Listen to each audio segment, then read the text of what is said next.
German archaeologist Ludwig Burchard and his team uncovered one of the most famous historical artifacts of the ancient world.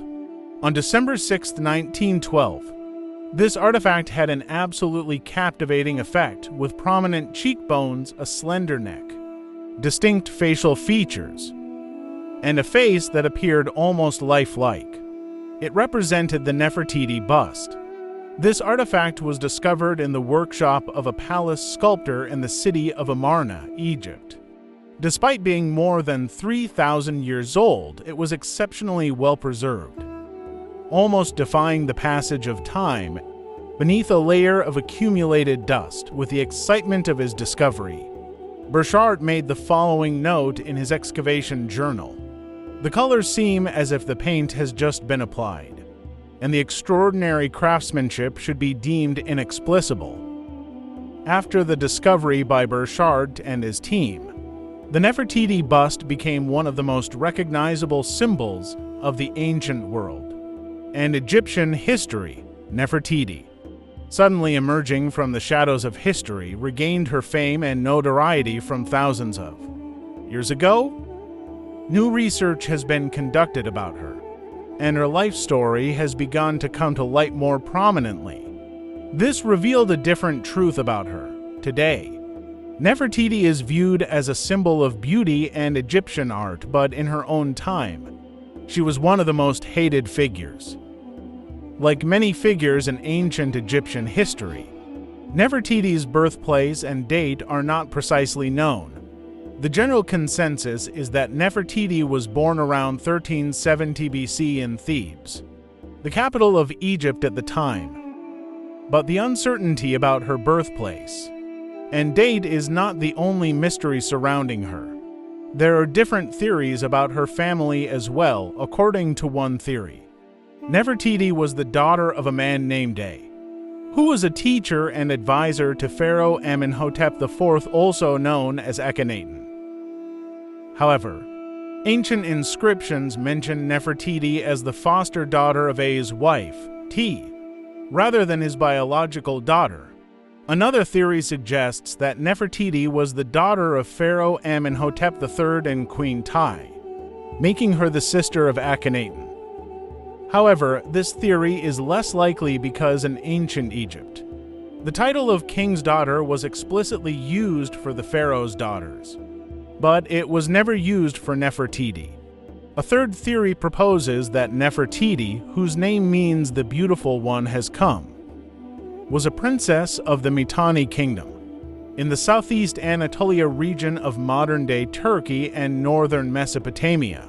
According to this theory, she entered the Egyptian court as the wife of Amenhotep III and later married his son, Amenhotep IV Akhenaton, after Amenhotep III's death. When Amenhotep IV ascended to the throne in Thebes in 1353 BC, he had Nefertiti by his side as his wife, and she was approximately 17 years old. Her most striking characteristic was her ambition and eagerness. She showed a particular interest in politics and religious matters, and this interest would become one of the main driving forces behind the events that unfolded during the reign of Amenhotep IV. Before the reign of Amenhotep IV, Egypt practiced a polytheistic belief system. The most powerful cult among these beliefs was that of the Aton, considered as the god of gods. In contrast, individuals were free to choose their own gods for worship. The god Nefertiti chose for herself was the Aton, depicted as a sun disk radiating rays with small hands in artistic depictions. The exact timing of when Nefertiti's interest in the Aton cult began is not clear, but it is believed to be closely connected to Amenhotep IV's fascination with this culture. Worshipping the Aton was not entirely new in ancient Egypt. The previous pharaoh, Amenhotep III, also showed great respect for the Aton, but Amenhotep IV and Nefertiti's devotion to the Aton became almost fanatical. Ultimately, worship of other gods was prohibited and all temples in Egypt were closed. There was now only one god to be worshipped, And that was the Aton. The change was definite and rapid. Amenhotep IV changed his name to Akhenaton and Nefertiti's name, which means the beautiful one has come, remained mostly the same.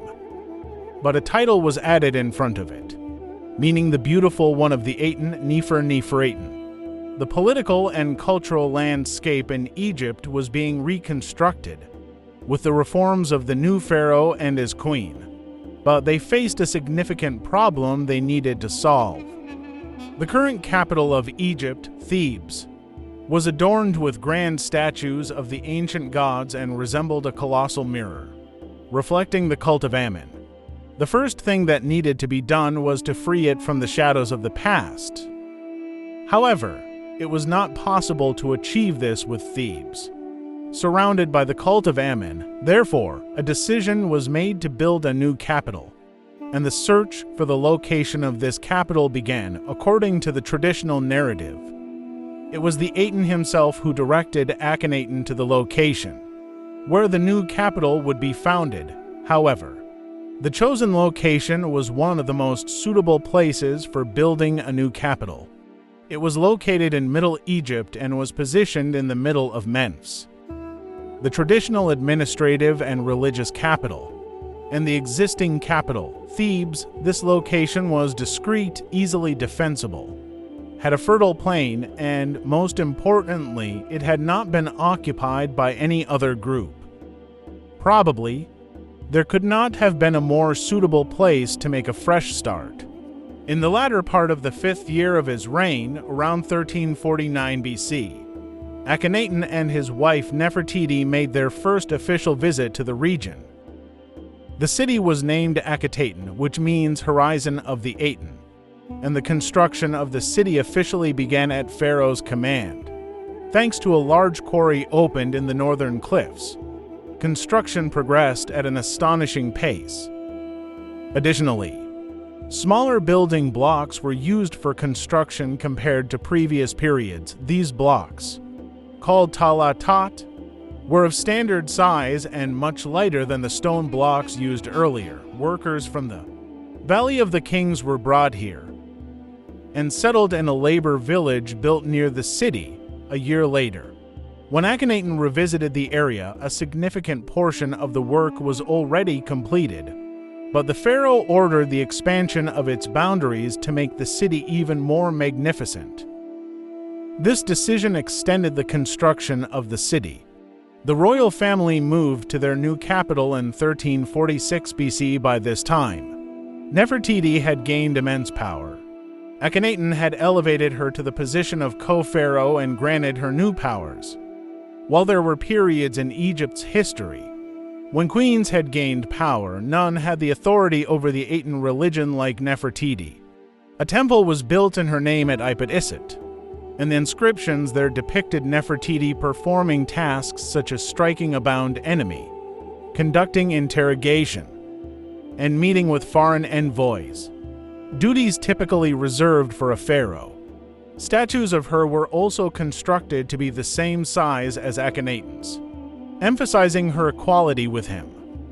However, as in every era, change was seen as a threat by some segments of society, especially by Egypt's nobility and the Ammon priesthood. Many Egyptians were not pleased with the imposition of the Aton cult, and over time, this dissatisfaction led to widespread public antipathy towards Akhenaton and Nefertiti.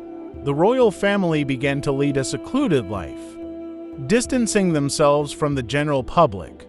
They felt safe only within the palace, and their time spent there increased daily. Occasionally, they were accompanied by a large number of soldiers. The buildings surrounding the palace were allocated to militia forces, and the number of outposts around the city was increased. The pharaoh's close guards were selected from foreign-born soldiers who were less likely to harbor any resentment toward him. Alongside other members of the royal family, they last appeared in front of the people in 1342 BC. From that moment on, they did not participate in any official ceremonies or festivals together. until Akhenaton's death in 1336 or 1330 for BC. In the 14th year of Akhenaton's reign, their daughter Menehtaten died shortly after her birth. An ancient relief shows the couple standing by their daughter's lifeless body shortly after. Nefertiti disappeared from historical records. The reasons for her disappearance are a subject of debate among Egyptologists. Nefertiti had 6 daughters, and had not yet given her husband a male heir, which might have caused her to fall out of favor and be removed. She may have been unable to bear the grief of losing her daughter and might have taken her own life. An intriguing theory suggests that Tutankhamun, who married her daughter Akhenaton, may have assumed a male identity as Semenkhara to continue ruling until he reached the age to ascend to the throne. After Akhenaton's death, it is unclear whether Nefertiti ruled alone. Some theories claim that she wrote a letter to the Hittite king, requesting that one of her sons be sent to her as a husband. However, this marriage never materialized. According to this theory, the Hittite prince sent to Egypt was likely assassinated, possibly by angered Egyptian aristocrats, as ancient Egypt strictly forbade royal women from marrying foreigners. The possibility of Nefertiti's assassination cannot be disregarded. After Nefertiti's reign, political tensions in Egypt gradually escalated. Tutankhamun, who succeeded them, reopened the closed temples, revived the importance of the Amarna religion, and returned Aton to its former status as an ordinary god.